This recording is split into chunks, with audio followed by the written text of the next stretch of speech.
Students, आज इस video में हम डिस्कस करेंगे रीजनिंग का एक important concept and that is data sufficiency.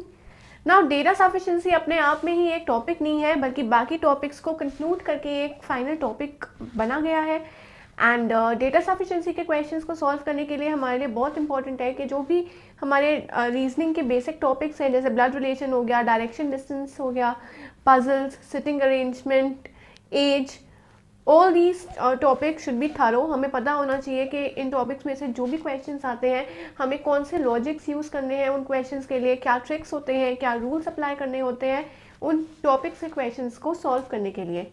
क्योंकि डेटा सफिशिएंसी एक ऐसा टॉपिक है जो बाकी टॉपिक से डिराइव हुआ है।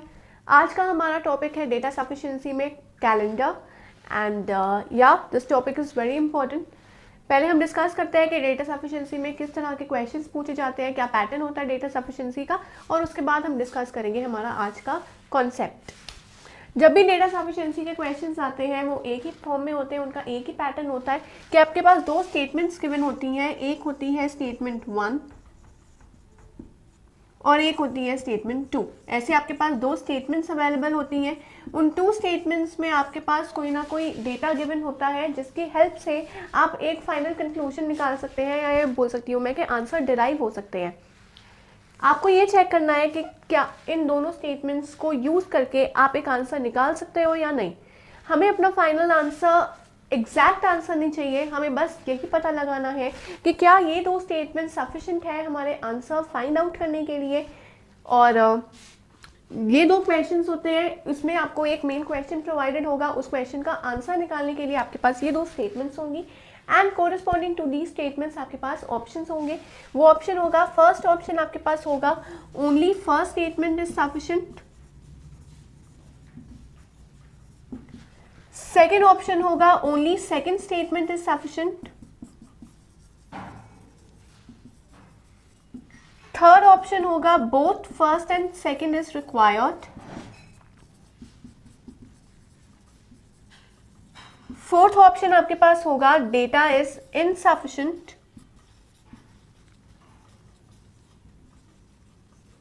और एक फिफ्थ ऑप्शन भी पूछा जा सकता है या आपके पास अवेलेबल हो सकता है जहां पर लिखा होगा ईदर 1 alone और 2 alone is sufficient।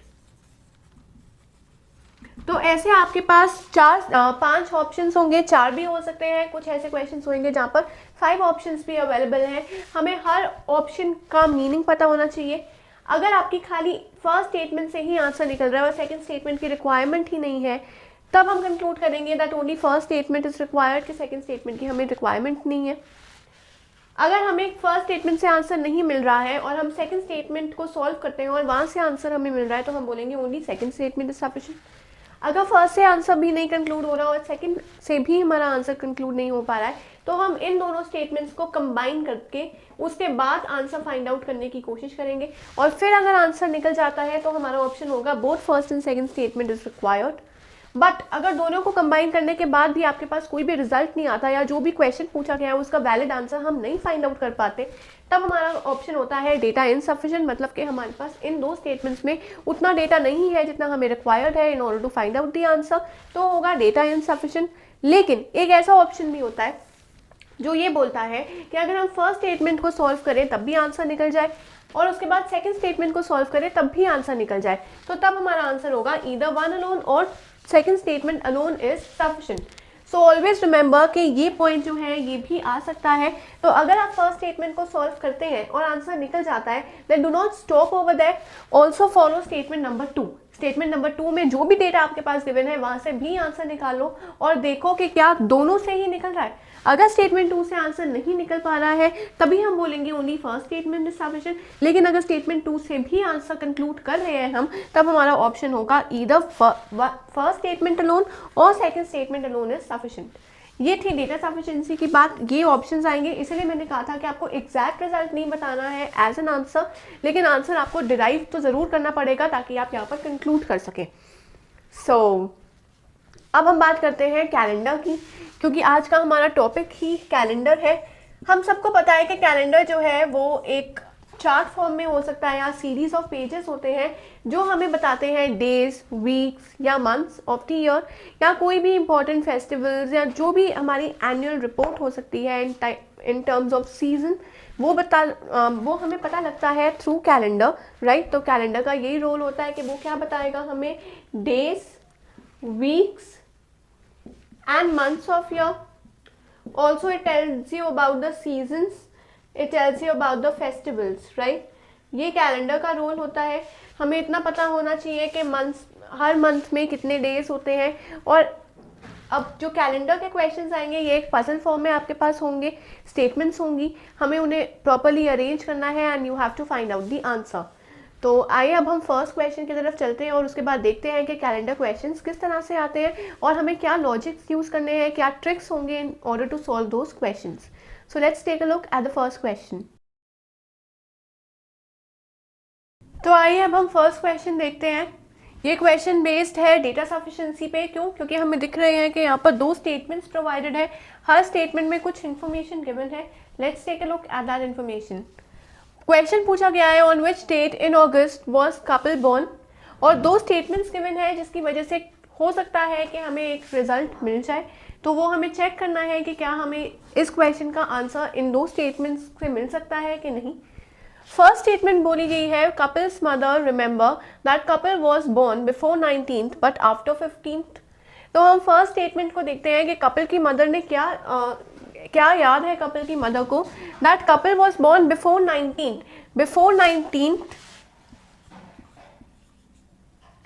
But after 15th और आफ्टर 15th, मतलब 15th और 19th के बीच में ही कपल वाज बोर्न। तो फर्स्ट स्टेटमेंट से हमें क्या पता लगता है कि कपल या तो 16th को बॉर्न हुआ होगा या 17th को या 18th को। This is from first. और 16, 17, 18 ये डेट्स जो हैं वो बोला हुआ है अगस्त यहाँ पर, तो अगस्त की ही सारी डेट्स हैं।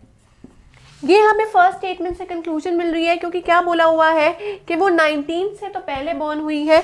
तो हम यहाँ पर लिख देंगे before 19th but after 15th से बाद में और 19 से पहले। तो 15 के बाद आता है 16, 17, 18, 19 क्यों नहीं यहाँ पर मेंशन किया है, क्योंकि बोला हुआ है कि 19 से पहले बॉर्न हुआ है कपल।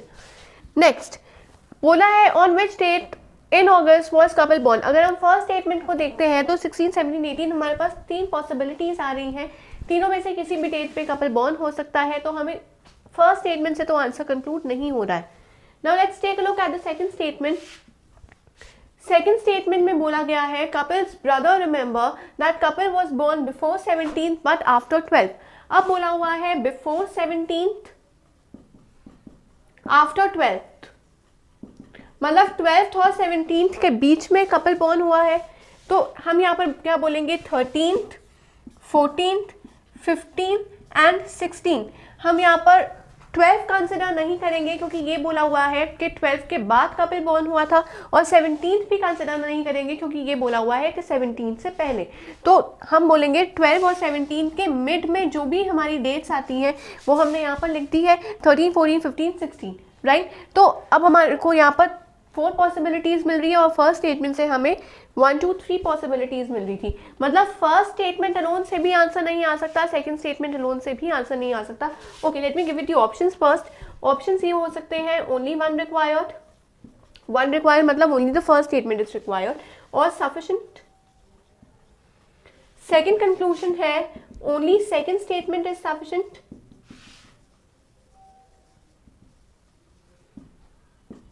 थर्ड कंक्लूजन है both first and second statement is required.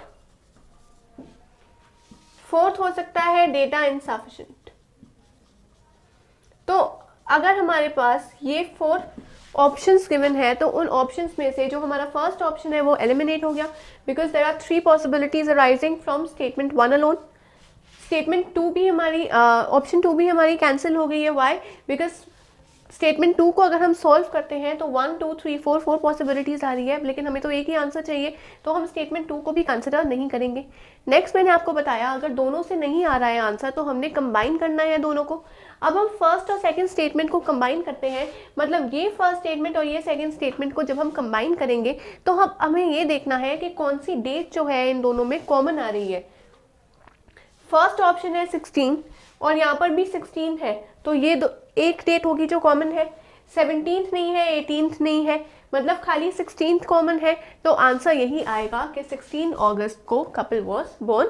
तो यस, हम ये बोलेंगे कि both first and second statement are required in order to find the answer. Answer हमने क्या देना है कि कपिल अगस्त की कौन सी डेट को बॉर्न हुआ था, तो आंसर है कि वो 16 अगस्त को बॉर्न हुआ था।